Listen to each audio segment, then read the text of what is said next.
Boa noite, igreja. No mesmo espírito, peço que a igreja continue sempre em oração para que o Espírito de Deus ele venha falar aos nossos corações. Tente não distrair sua atenção, tente não perder o foco, porque eu tenho certeza que Deus ele tem uma mensagem para os nossos corações essa noite. Amém? Gostaria de pedir à igreja que abrisse suas Bíblias no livro de Mateus, capítulo 16.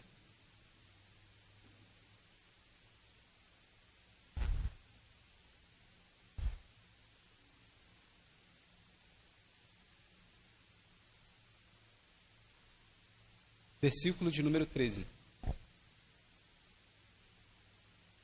Nós vamos estar lendo do versículo 13 ao versículo 18.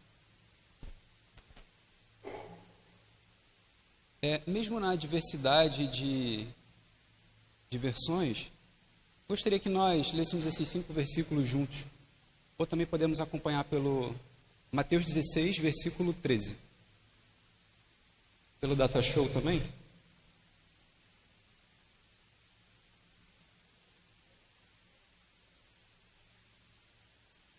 Diz assim, todos juntos. Chegando Jesus, perguntou aos seus discípulos, quem os outros dizem que o Filho do Homem é? Eles responderam, alguns dizem que é João Batista, outros Elias, e ainda outros Jeremias ou um dos profetas. E vocês? Perguntou ele. Quem vocês dizem que eu sou? Simão Pedro respondeu. Tu és o Cristo, Filho do Deus vivo. Respondeu Jesus. Feliz é você, Simão, filho de Jonas, porque isto não foi revelado.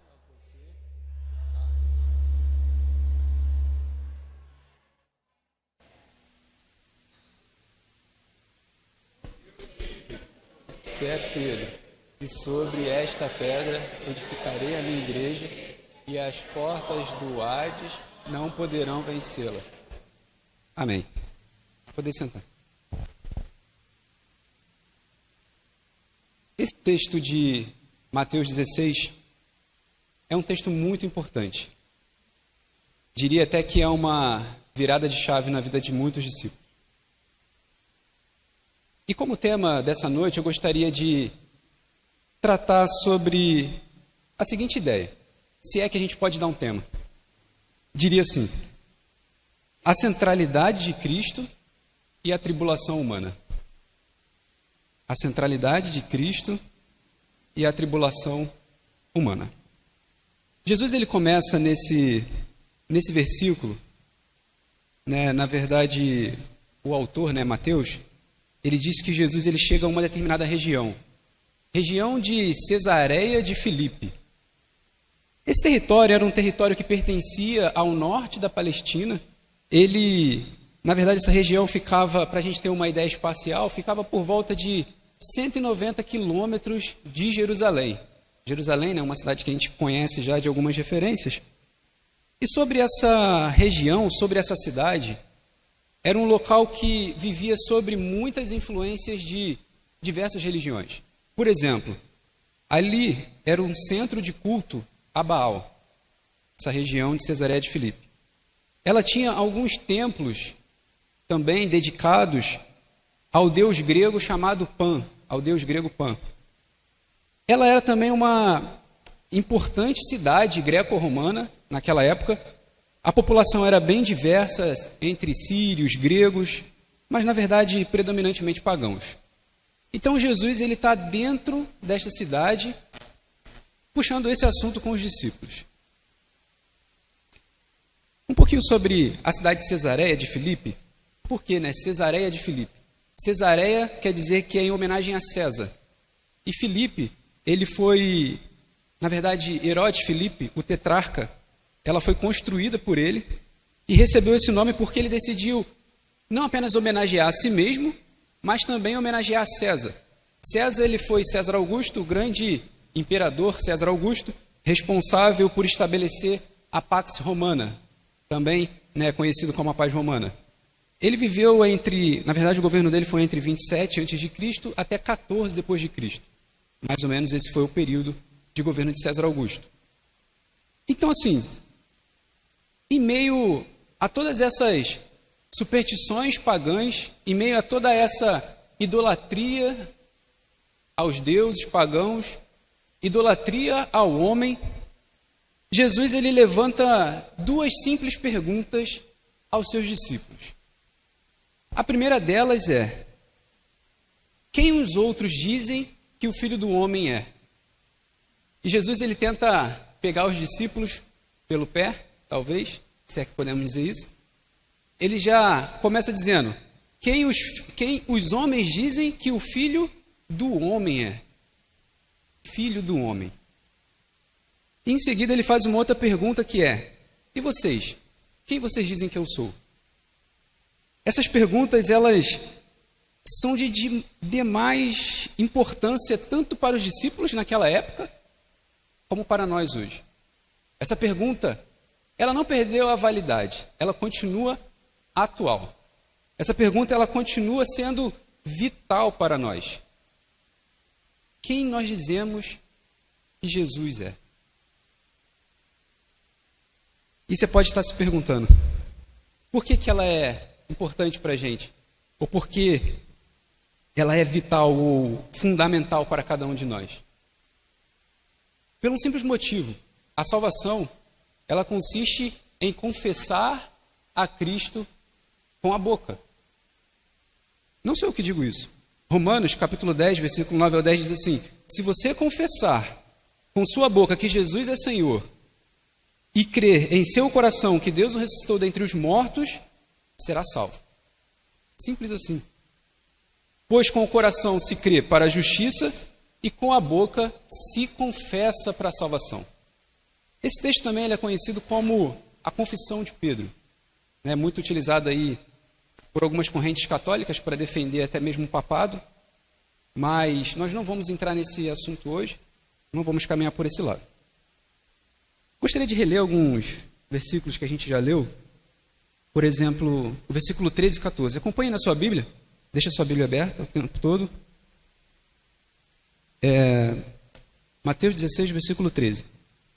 Diz assim: chegando à região de Cesareia de Filipe, perguntou aos seus discípulos, prestem bem atenção, quem os outros dizem que o Filho do Homem é? E no 14 eles responderam, olha só, aí vem a parte importante. Alguns dizem que é João Batista, outros Elias e ainda outros Jeremias, ou um dos profetas. Olha só, como a gente bem sabe, a gente já falou que a Galileia estava rodeada por povos pagãos, homens idólatras, cidadãos perversos, e uma das, assim, aquele mundo greco-romano, ele tinha muitas influências dos grandes pais da filosofia, conhecidos, e aquela cidade, Cesareia de Filipe, ela tinha uma influência filosófica, uma corrente filosófica muito influente, vamos dizer assim, na vida daquelas pessoas.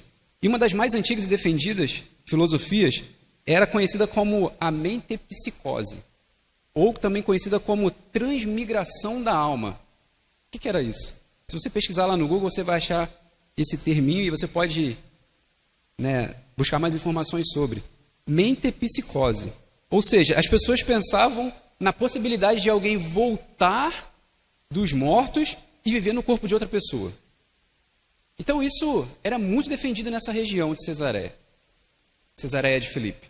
Ou seja, era uma corrente que circulava lá e as pessoas acreditavam nisso a ferro e fogo.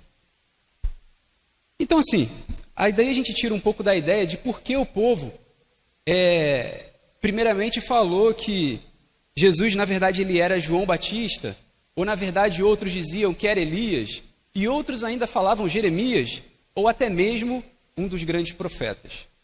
Justamente por causa até mesmo dessas influências filosóficas. Mas se a gente for olhar um pouquinho para a tradição, até mesmo a tradição judaica, a tradição religiosa, a gente percebe alguns textos que vão também nos encaminhar nesse sentido, de por que as pessoas estavam pensando isso. Na verdade, o porquê tinha essa confusão na mente das pessoas. Na verdade, nesse versículo 13 e 14, nessa primeira parte, Jesus fala a respeito da confusão que pairava ali na mente das pessoas com relação à própria identidade de quem Cristo era. Então, quando a gente caminha mais um pouco, a gente, na verdade, caminha para trás, a gente percebe que um dos últimos profetas, né, antes mesmo do período do silêncio, que foi Malaquias, ele profetiza algo a respeito do retorno de Elias. Se você abrir a sua Bíblia comigo, lá em Malaquias, capítulo 4, versículo 5, a gente percebe Malaquias profetizando a respeito da volta de Elias. Diz assim, Malaquias 4, 5. Vejam, eu enviarei a vocês o profeta Elias, antes do grande e temível dia do Senhor. Malaquias, profeta do Senhor, profetizou isso. Muitos judeus e até mesmo pessoas importantes, proeminentes, daqui a pouco eu vou falar sobre essa pessoa, acreditavam nessa profecia de que Jesus de fato era Elias. Porque se você lê assim superficialmente, de fato Jesus era Elias. Deus enviaria Elias antes do grande e temível dia. No entanto, isso consiste numa interpretação um pouco equivocada. Porque se a gente for olhar alguns outros versículos, quando Malaquias diz isso, na verdade ele está falando que viria alguém no poder de Elias. E essa pessoa não era propriamente Jesus, mas sim seu primo, João Batista. Lá em Lucas capítulo 1, não precisa abrir, versículo 13 e 17 diz assim: mas o anjo lhe disse, não tenham medo. Não tenha medo, Zacarias. Sua oração foi ouvida. Isabel, sua mulher, dará a você um filho. E você lhe dará o nome de João Batista. E irá diante do Senhor, olha só, no espírito e no poder de Elias. Isso é o anjo falando para Zacarias. Para fazer voltar o coração dos pais a seus filhos e os desobedientes à sabedoria dos justos, para deixar um povo preparado para o Senhor. Então, na verdade, quem veio em poder de Elias, a profecia lá de Malaquias, era, na verdade, João Batista. Então, aí a gente já pega um dos enganos do próprio povo, dizendo que o Cristo era Elias. Na verdade, não era. Uma segunda confusão, uma segunda justificativa que a gente pode dar para essa confusão é com relação à percepção errada de Herodes. Herodes Antipas, ele dizia que João Batista havia ressuscitado dos mortos, né? Então, assim, uns dizem que o Senhor é Elias, outros dizem que é João Batista. Então, beleza, João Batista. João Batista ressuscitou dos mortos, até mesmo amando, né, de um governador, teve sua cabeça arrancada, né, para atender privilégios, né, de pessoas que estavam à volta dele. E Herodes acreditava fielmente nisso, de que Jesus era João Batista que havia voltado. E todas as pessoas, né, que ficavam sob o seu governo também eram tendenciosas a acreditar nisso. Em Mateus 14, 1 e 2 diz assim: por aquele tempo, Herodes, o tetrarca, ouviu os relatos a respeito de Jesus e disse aos que o serviam: este é João Batista. Ele ressuscitou dos mortos, por isso estão operando nele poderes milagrosos. Então Jesus ele era muito confundido também, né, até mesmo por um governador, uma pessoa de fortíssima influência, por João Batista. E por último a gente tem Jeremias. Por que as pessoas confundiam com Jeremias? O que tem Jeremias de tão especial assim? A princípio, né, uma rápida recordação que a gente vem a ter de Jeremias, talvez não pareça ter tanto motivo assim para confundirem Jesus com Jeremias. Mas ele talvez seja o mais importante aqui, ou o mais fácil de ser confundido. Por quê? Jeremias ele foi o último profeta do cânon hebraico.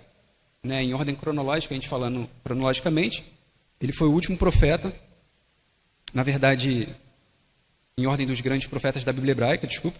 E na tradição judaica, tinham muitas suspeitas com relação à morte de Jeremias.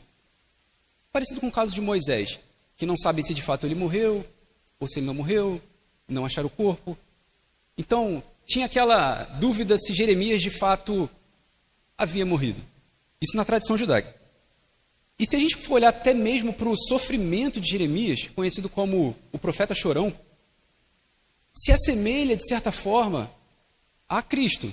O sofrimento característico do ministério do profeta Jeremias, de chorar pelo pecado do povo de Israel, se assemelha demais, assim, também com o sofrimento do Cristo, o homem de dores. Então, era facilmente confundido o profeta Jeremias por esses motivos. Então, assim, a verdadeira identidade de Jesus, aquele homem que fazia milagres por onde passava, curava enfermos, libertava cativos, promovia a multiplicação de pães, não era tão fácil assim de entender que esse aí é o Cristo. Porque muitas vezes a sua identidade ela era desacreditada, ela era desmentida e até mesmo distorcida por muitas autoridades e rabinos, mestres do povo e até mesmo pelo povo. Então, a identidade real de Jesus chegava como ruídos nos ouvidos daqueles que, de fato, queriam saber quem era aquele homem, quem era aquele filho do homem. O povo podia andar em confusão. Na verdade, eles andaram em confusão durante muito tempo. Mas aqueles que realmente não poderiam ter confusão em suas mentes de quem realmente era Cristo, eram os seus discípulos. Os discípulos de Cristo não poderiam andar em confusão. Os apóstolos, aqueles que lançariam o fundamento, eles não poderiam andar em confusão. Até mesmo, dada a sua importância, Jesus ele faz essa pergunta: quem os homens dizem que eu sou? E vocês? Quem vocês dizem que eu sou? Se a gente começar a refletir um pouquinho de novo sobre os apóstolos, sobre essas figuras que as pessoas confundiam, a gente vai perceber um pouco do paralelo, até mesmo características muito similares entre essas pessoas e o próprio Cristo, como a gente já falou. Por exemplo, João Batista, ele foi aquele conhecido como por preparar o caminho para o Salvador. Mas assim, se a gente for pensar, somente Jesus ele poderia tornar uma pessoa justa de entrar neste reino para o qual João Batista estava preparando as pessoas para entrar. Só Jesus poderia conceder a entrada através do seu sangue neste reino. Então, quando a gente começa a pensar nessas coisas, a gente percebe que João Batista ele era infinitamente inferior a Cristo. Cristo é superior a cada um deles, começando por João Batista. Em seguida, a gente vai para Elias. Elias, quem foi Elias? Temos recordações de Elias. Elias, ele era um homem de oração. Elias, ele promoveu, vamos dizer assim, triunfante vitória contra uma falsa religião no período do reinado de Israel ali, naqueles reis perversos. Elias, ele derramou sangue de falsos profetas, orou, pediu para que Deus mandasse descer fogo do céu. Mas assim, a verdadeira vitória veio pelo derramamento do sangue de Cristo. Não foi o sangue de falsos profetas. A vitória verdadeira veio por meio do sacrifício de Cristo. Mais uma vez a gente entende que o Cristo ele era superior até mesmo a Elias. E Jeremias? Jeremias, talvez assim, como eu falei, pode ser um pouco mais difícil a gente distinguir, até mesmo porque o caráter do ministério de Jeremias, as características, a ideia do sofrimento. Um outro exemplo de Jeremias é a resistência paciente dele à oposição. O sofrimento imerecido de Jeremias. Tudo isso fez com que Jeremias se assemelhasse muito a Cristo. E muitos rabinos e profetas confundiam ele com Cristo. Hoje a gente até estava comentando mais cedo na sala dos jovens de algumas cristofanias, né? Aparecimentos, né, de Cristo, semelhanças, né, de Cristo que apareceu durante a história. E tudo isso veio construindo na mente das pessoas uma certa confusão. de que, poxa, de fato esse era o Cristo. Ou, na verdade, o Cristo, na verdade, é uma reencarnação de um grande profeta. Mas tudo isso é errôneo, tudo isso é confusão, tudo isso Cristo corrige nos próximos versículos. Vamos tentar entender como Jesus ele desdobra toda essa ideia confusa que está na mente das pessoas. Só lembrando, tem um versículo, se a gente for pensar em todos esses homens, tem um versículo em Atos 4,12 que o próprio Pedro, ele fala, naquela pregação, ele diz assim: e nenhum outro há salvação, porque também debaixo do céu nenhum outro nome há, dado entre os homens, pelo qual devamos ser salvos. Ou seja, não existe nenhum outro nome, seja profeta, antigo, seja grande profeta, seja o grande libertador, Moisés, ou seja, não existia ninguém pelo qual as pessoas seriam salvas, a não ser por Cristo Jesus. Em seguida, nós vemos a revelação de Deus. Nos versículos 15 e 16, acompanhem comigo, por favor. Versículo 15 e 16, diz assim: e vocês, perguntou ele, quem vocês dizem que eu sou? E aí Simão Pedro, sempre com a iniciativa, disse. Simão Pedro respondeu: tu és o Cristo, o Filho do Deus vivo. Uma simples sentença, carregada de significados. A pergunta de Jesus agora, ela é endereçada diretamente aos discípulos. E vocês? Quem dizem que eu sou?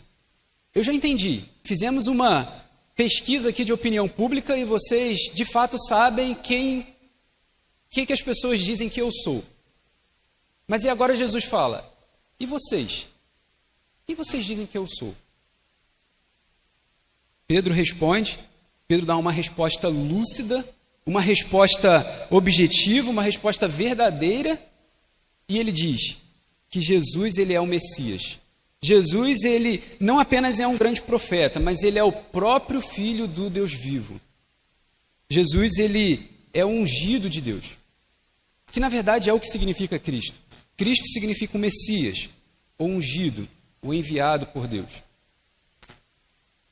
Ao contrário, se a gente começar a pensar, por que o Filho do Deus vivo? Ao contrário do que aquela região ali de Cesareia, os habitantes pagãos, idólatras, que adoravam os deuses mortos, acreditavam na ressurreição de mortos ou a mentepsicose, como a gente aprendeu, a transmigração da alma, Pedro ele afirma: tu és o Cristo, o Filho do Deus vivo. Ao contrário do que essas pessoas dessa cidade buscam e adoram, eu reconheço, na verdade, Deus revelou para mim, que na verdade Jesus no final ele diz isso, Deus revelou para mim que tu és o Cristo, o Filho do Deus vivo. É interessante a gente observar que Pedro ele dá uma afirmação tão categórica e nem ele mesmo percebe que o que ele fala foi Deus que revelou a ele. Pedro, ele só sabia que Jesus era o Cristo porque Deus revelou para ele. É claro, durante o livro de Mateus a gente encontra algumas outras confissões, mas essa confissão aqui é uma das mais importantes, porque Jesus ele endereça diretamente aos discípulos. Ele pergunta diretamente a ele. É um questionamento pessoal. Quem vocês dizem que eu sou? E esse reconhecimento era fundamental para a salvação. Veio a se tornar mais claro depois que Paulo ele explica algumas coisas, deixa algumas coisas mais claro. Mas o que a gente tenta dizer, o que Jesus estava tentando dizer é que a investigação humana, ou até mesmo as pesquisas de opinião pública a respeito de quem Cristo era, sempre levavam as pessoas à confusão. Nunca uma resposta verdadeira de quem era Jesus de fato. Hoje em dia, a difusão da informação, se você chegar aí para fora e perguntar a qualquer pessoa, eles vão descrever a história de Cristo, ou talvez os milagres que ele realizou. Mas se você fizer uma pergunta pessoal, quem é Jesus? E quando Pedro ele diz isso, é como se realmente para os outros discípulos que estavam ali olhando, talvez tivesse a mesma dúvida na cabeça de cada um deles, né? E Pedro, como aquele líder, aquele que sempre tomou a iniciativa, quando ele diz isso, provavelmente, a Bíblia não relata, mas provavelmente foi uma confirmação, ou até mesmo uma confissão de fé dos outros discípulos também. Então, assim, quando a gente percebe essa ideia da revelação da parte de Deus para Pedro, a gente começa a entender que foi algo gradual na vida dele. Pedro, ele pôde presenciar, desde o chamado de Jesus para segui-lo, muitas maravilhas. Pedro percebeu curas. Pedro, ele vislumbrou sinais irrefutáveis de que aquele que estava ali era de fato Jesus, era de fato o Cristo. Então, assim, quando a gente começa a entender essa revelação de Pedro, a gente percebe que a Bíblia às vezes traz uma ideia, a leitura, de que é algo estanque. Mas, na verdade, o quanto tempo, ou quanta coisa Pedro viu, ou quanto da intimidade, do relacionamento ele foi desenvolvendo com Jesus e percebendo as coisas, e Deus foi mostrando a Pedro, ao ponto dele confessar numa pergunta pessoal de Jesus, de que ele de fato era o Cristo. Tu és o Cristo. Não tenho dúvidas de que tu és o Cristo. E se a gente for recordar aquele versículo lá que lemos no início, Romanos 10, do 9 ao 10, naquele momento poderíamos dizer que Pedro estava salvo. Ele confessou com a boca, ele creu no coração de que Jesus era o Cristo. Se nós fizéssemos uma pergunta ou pensássemos na ideia de que, em outras palavras, né, o que Deus ele revela para Pedro em sua confissão, o que na verdade Deus está ali revelando para ele. A primeira coisa é que Jesus ele é o Cristo, ele é a rocha eterna. Jesus ele é o firme fundamento, ele é a pedra angular. É isso que Deus está revelando para Pedro. Em seguida, ele revela o caráter divino de Jesus. Ou seja, Jesus ele não é apenas um homem. Como na primeira pergunta que ele falou, quem os homens dizem que o Filho do Homem é? Jesus ele não é apenas um homem, ele é homem e Deus. Simultaneamente. Homem e Deus. Às vezes a nossa mente não consegue compreender, né, como exemplo, né, de como Deus ele é triuno, ou como Jesus como pode habitar corporealmente em Jesus tanto a divindade quanto a humanidade. Às vezes, mentalmente, a cabeça do homem parece entrar em parafusos quando a gente começa a pensar nessas ideias. Mas o que Deus estava revelando para Pedro ali naquele momento era que o Cristo ele era divino, não era simplesmente um homem. Ele era da parte de Deus. Uma outra coisa que Deus revelou a Pedro ali naquele momento era que Jesus ele era superior, como a gente comentou, a qualquer um dos grandes profetas. Nenhum dos profetas chegava aos pés de Cristo.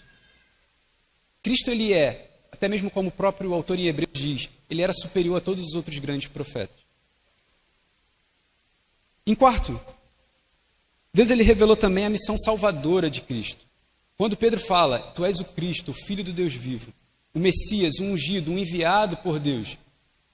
Ou seja, Pedro ele entendeu a missão salvadora de Jesus. Ele veio para resgatar o homem, para redimir o homem, para tirar o homem do pecado e trazer para a vida. Então ele entendeu esse propósito salvífico de Cristo. Essa obra redentora do Salvador. E eu acho que o mais importante, que é o que nos faz estar presentes hoje aqui, a outra revelação, ou uma outra forma de ver essa revelação de Deus para Pedro, é que tanto Pedro como os demais cristãos são pedras vivas. Pedras vivas, edificados sobre Cristo, que é o fundamento. Mas como assim? Como assim nós somos pedras vivas? E Pedro também era uma pedra viva. Abre comigo lá em 1 Pedro, capítulo 2, versículo 5. 1 Pedro 2,5. 1 Pedro 2,5 diz assim: vocês também estão sendo utilizados como pedras vivas na edificação de uma casa espiritual, para serem sacerdócio santo, oferecendo sacrifícios espirituais aceitáveis a Deus por meio de Jesus Cristo. Aqui tem a expressão pedras vivas. Vamos entender o que seriam essas pedras vivas. Também da mesma forma, 1 Coríntios 3,11, Paulo diz que porque ninguém pode colocar outro alicerce, além do que já está posto, que é Jesus Cristo. Nenhum outro alicerce, a não ser Jesus Cristo. Cristo é o alicerce. Cristo ele está construindo, edificando a sua igreja. E com o que ele edifica? Com cada um de nós. Nós somos as pedras desse edifício. Olha só a próxima declaração de Jesus. Mateus 16, nosso texto base, versículo 17 e 18, diz assim: respondeu Jesus: feliz é você, Simão, filho de Jonas, porque isto não lhe foi revelado por carne ou sangue, mas por meu Pai que está nos céus. E eu lhe digo que você é Pedro, e sobre esta pedra edificarei a minha igreja, e as portas dos Hades não poderão vencê-la. Daqui a pouco a gente vai entender o que seriam essas pedras vivas. Mas antes, é muito importante a gente dizer algumas coisas aqui para que não haja em nossa mente confusão. Quando Jesus ele fala, tu és Pedro, e sobre esta pedra edificarei a minha igreja. Se a gente começar a pesquisar e ouvir algumas coisas por aí, a gente vai ver que esse versículo ele tem assim sérios problemas de interpretações por parte de muitas pessoas. E as três interpretações mais comuns para esse versículo é de que quem é essa pedra que Jesus está se referindo? Quem é a pedra? Algumas pessoas dizem que é Pedro. Outros falam que a pedra é a declaração de Pedro. E outros dizem que a pedra é Cristo. Quem é a pedra? Fazendo uma busca mais profunda, a palavra Pedro, usada nesse versículo 18, quando Jesus diz: eu lhe digo que você é Pedro. Esse Pedro, na verdade, no grego, é Petros. Petros significa fragmento de uma pedra. No grego, Petros significa fragmento de uma pedra. Enquanto que a palavra pedra, usada no mesmo verso, é Petra. É diferente. Do grego, que significa rocha. Ou seja, Petros, ele deriva de Petra. Ou seja, Petros é um fragmento de Petra. Ou seja, nesse versículo, quando ele diz, respondeu Jesus, eu lhe digo que você é Pedro, e sobre esta pedra, esse Pedro é Petros e pedra é rocha. Então, a gente pode descartar, em primeiro lugar, de que a intenção de Cristo de estabelecer Pedro como fundamento de sua igreja já não vale. Porque se fosse isso, Jesus ele teria dito assim, tu és Pedro, e sobre ti edificarei a minha igreja. Do grego, epissoi. Eu não sei falar grego, se eu estiver errado, depois me corrijam. Mas ele teria usado essa palavra, epissoi, sobre ti. Mas ele usa Petra, rocha, e sobre esta rocha. Ou seja, se a gente fosse dizer num português traduzido de maneira diferente, a gente diria, eu também te digo que tu és um fragmento de pedra, mas sobre esta rocha que sou eu, da qual tu és pedaço, edificarei a minha igreja. Ou seja, Pedro é um fragmento de Cristo. Pedro é um pedaço. Ele deriva de Cristo. Se a gente for dar outras justificativas, a gente poderia ficar aqui, talvez a noite toda, falando sobre essas nuances que às vezes causam má interpretações. Mas algumas evidências do Antigo e Novo Testamento também nos levam a realmente afirmar que Jesus estava não estabelecendo Pedro como fundamento ou como rocha da igreja, mas sim ele próprio.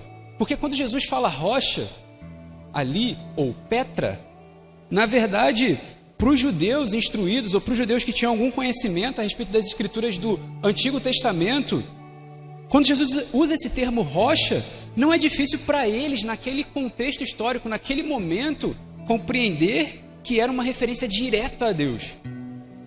Não era difícil para eles. Para a gente, em português, no nosso século, na nossa mente ocidental, talvez seja um pouco difícil entender essas coisas. Mas para o judeu, o ouvinte original ali, não era difícil entender que ele estava se referindo a Cristo como rocha. Por exemplo, por que para o judeu era bem fácil? O judeu, que lia e estudava as escrituras, ele lembrava lá de Deuteronômio 32, versículo 4, que diz: Ele é a rocha, as suas obras são perfeitas, todos os seus caminhos são justos. Depois, em Salmos 18, versículo 31, diz: Pois quem é Deus além do Senhor? E quem é a rocha senão o nosso Deus? Olha só, a rocha, mais uma vez, associando e referenciando a Deus. E depois Isaías 28,16 diz: Por isso diz o soberano, o Senhor: Eis que ponho em Sião uma pedra. Olha lá, Petra. A tradução da Bíblia hebraica para o grego tinha lá Petra. Uma pedra já experimentada, uma preciosa pedra angular para alicerce seguro. Aquele que confia jamais será abalado. Então, no Antigo Testamento, a gente vê diferentes referências ou associações da palavra Petra a Deus como rocha. Então, a palavra Petra, na Bíblia, ela nunca foi utilizada como uma referência a nenhum ser humano, somente a Deus. Então, a gente começa a perceber algumas coisas que até mesmo Pedro e Paulo, eles afirmam em diversos versículos. Aqui eu vou dar só 2 exemplos de que Cristo, de fato, ele é a pedra. E não o próprio Pedro. E não qualquer outro proeminente ou grande apóstolo. Ou até mesmo um outro profeta. Mas Cristo é a pedra. Ou a Petra. Atos 4:11 diz assim: Este é Jesus, a pedra que vocês, construtores, rejeitaram e que se tornou a pedra angular. Lá naquela pregação, versículo 12, esse aqui é o 11, a gente voltando um pouquinho, Pedro fala isso para eles. Pedro mesmo entendia que ele não era pedra, ele era Petros. Ele era um fragmento da pedra que é Cristo. O apóstolo Paulo, ele também fala algo semelhante, Ele diz que a igreja, o templo de Deus, ela é edificada sobre Jesus Cristo e não sobre Pedro. Ele diz lá em 1 Coríntios 3:11: Porque ninguém pode colocar outro alicerce além do que já está posto, que é Jesus Cristo. Ele é o alicerce. Em Efésios 2:19 tem um trecho ali que ele fala assim: edificados sobre o fundamento dos apóstolos e dos profetas, tendo Jesus Cristo como pedra angular, no qual todo edifício é ajustado e cresce para tornar-se um santuário santo no Senhor. Mais uma vez, a prova cabal de que Cristo, ele de fato é a pedra e não Pedro. Então, com isso, a gente começa a perceber que, primeiro, Jesus ele começa com uma pergunta: de quem ele é? E Jesus ele termina com uma declaração, ou com uma afirmação de que quem, na verdade, somos nós nele. Ele começa com uma pergunta: quem ele é? E ele termina dizendo: quem vocês são em mim? Petros. Nós somos igreja. Nós, na verdade, somos pedaços de Cristo.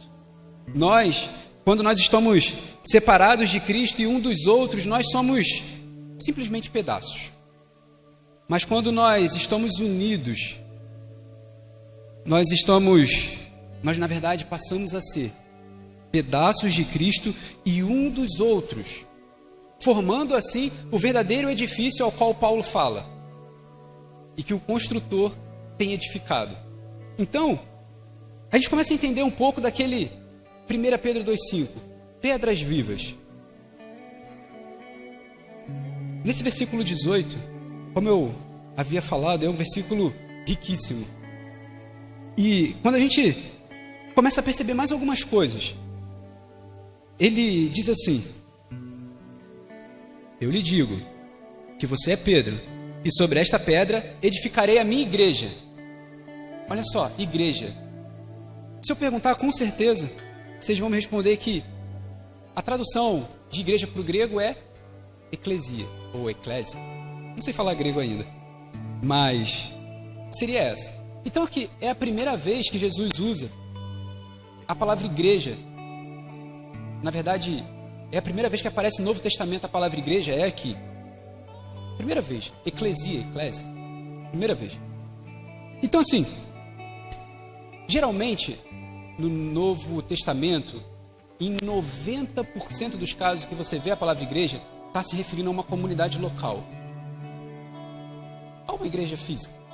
Mas nesse caso aqui, eclésia ou eclesia, traz a ideia de uma igreja como um todo, traz a ideia de uma igreja universal, uma igreja composta de todos aqueles que confessam a mesma fé que Pedro acabou de confessar, de que Cristo era o Filho do Deus vivo. E a gente começa a perceber que Jesus ele vai um pouquinho ainda mais pessoal nesse versículo. Ele é mais pessoal. Ele fala, minha igreja. Ele não usa apenas o termo igreja, mas é minha igreja. Ele é o construtor. A igreja é dele. Não é de A, não é de B, não é de pastor A, pastor B, não é de coach A, coach B, não é de irmão A, irmão B. A igreja é de Cristo, é dele. Nós somos pedras dele, fragmentos dele. Por meio dele nós existimos, nós coexistimos por meio de Cristo. Então aqui Jesus, ele mais uma vez surpreende seus discípulos. Ele traz algo inédito, algo diferente. Eles ainda não tinham ouvido a palavra igreja. Talvez em outras ocasiões, porque eclesia do grego era sempre usado para se referir à comunidade, mas não no sentido que Jesus usou. Igreja como sendo dele, e as pessoas sendo fragmentos e ele sendo o grande construtor. Ainda não tinha acontecido isso. Porque na verdade o que ele queria que as pessoas entendessem é que na igreja dele, na igreja de Cristo, seria reunido todos os povos, todas as nações, tribos, línguas. Como diz lá em Apocalipse 7, do 9 ao 11. Na igreja de Cristo não haveriam distinções naturais ou... Isso não é importante. Se a pessoa é preto, ou é branco, ou é índio, ou é pardo, não importa. Condição financeira, na igreja de Cristo não importa. Jesus, ele é o construtor dessa igreja, ele é o cabeça. Ele é o construtor e cabeça, porque a igreja é dele, é minha igreja. A igreja de Cristo é dele porque ele a comprou. Ele a comprou com o seu sangue. E o sangue de Cristo é por demais precioso. Nós recebemos de graça. Na verdade, nós recebemos por meio da graça. Mas não foi de graça, porque custou a vida de Cristo. Custou a vida dele, do unigênito de Deus. Como Pedro reconheceu, o ungido, o cordeiro imaculado. Custou a vida dele. Então, não foi de graça, mas foi por meio da graça. Então, a partir disso, nós começamos a entender o que Pedro queria dizer com pedra viva. Mais uma vez, vocês também, olha só, vocês também, não apenas eu sou fragmento, vocês também estão sendo utilizados como pedras vivas. na edificação de uma casa espiritual, para serem sacerdócio santo, oferecendo sacrifícios espirituais aceitáveis a Deus. Por meio de quem? Por meio de Jesus Cristo. Então, irmãos, o real entendimento de quem era Cristo, ou quem é Cristo, não vem pela voz do povo, como a gente ouve por aí, a voz do povo é a voz de Deus. Não vem por aí. Mas o verdadeiro entendimento da identidade de Cristo vem através de uma revelação de Deus. Deus, ele revelou a Pedro quem era o Cristo. E hoje, nós temos também essa condição. Nós temos a palavra de Deus, a inerrante e eficaz palavra de Deus, que não nos deixa em dúvida para afirmar de quem é o Cristo, de quem é Jesus. Hoje, não nos resta dúvida, porque temos a sua palavra revelada. Nós temos o Espírito Santo conosco, derramado em nossos corações, para que possamos afirmar com a mesma convicção que Pedro tinha de que Jesus é o Cristo. Mas não apenas afirmar com a boca, levianamente, mas crer com o coração de que Jesus, ele é o Cristo. E nós? Quem nós somos? Quem nós somos? Quem nós somos em Cristo? É o que ele revela a Pedro. Nós somos pedras vivas. Nós fazemos parte desse edifício. Por isso que a gente começa a entender como tema, a centralidade de Cristo e a tribulação humana. Porque uma vez que nós entendemos quem nós somos em Cristo, não precisamos temer a tribulação. Não precisamos ter medo ou temer o dia mau, temer o inimigo. Porque nós não apenas sabemos a verdadeira identidade de Cristo, mas nós sabemos quem nós somos nele. E por isso, não precisamos temer a tribulação. Assim como diz em Romanos 5,3, não só isso, mas também nós nos gloriamos na tribulação. Não apenas temer, mas nós nos gloriamos na tribulação, porque sabemos que a tribulação produz perseverança. E a perseverança, por aí vai, como a gente já bem conhece. Por isso, saia daqui hoje com isso em mente, entendendo de que somos igreja de Cristo. E com todo o significado que essa expressão carrega em si. Somos igreja de Cristo.